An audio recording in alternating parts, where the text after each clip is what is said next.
Son günlerde özellikle Kızılay olarak kan bağışlarıyla ilgili ciddi manada düşükler oldu ve sıkıntılar yaşıyoruz.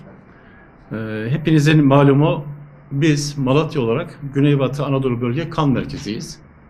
Bu kan merkezine Malatya, Elazığ, Adıyaman ve Tunceli bağlı. Bu illerimizde 31 hastaneye kan ve kan ürünlerini teminini yapıyoruz.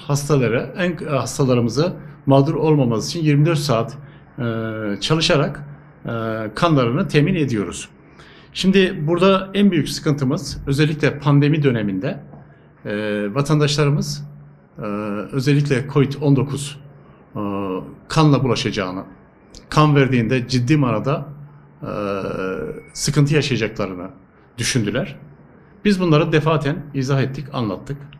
Vatandaşlarımız şu konuda iyi bilsinler ki COVID-19 kanla bulaşmıyor. Kanla bulaşan bir hastalık değil. Hiçbir zaman bağışıklık sistemini azaltmıyor. Kan verildiğinde özellikle bağışıklık sistemi yükseliyor, düşmüyor.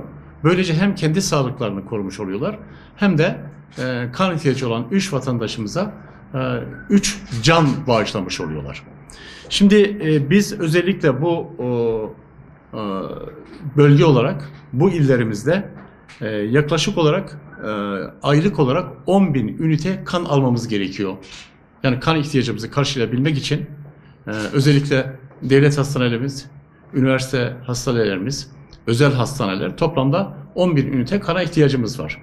Malatya'da da yaklaşık olarak ayda 6.450 ünite kan temin etmemiz gerekiyor ki Malatya'daki hastalarımıza rahatlıkla ulaşabilirim.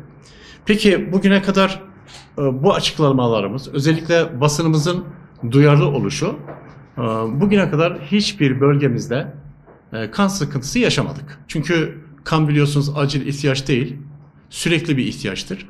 Yani bugün binlerce kan alırsın, yarın kan vermezsen sıkıntı yaşarsın.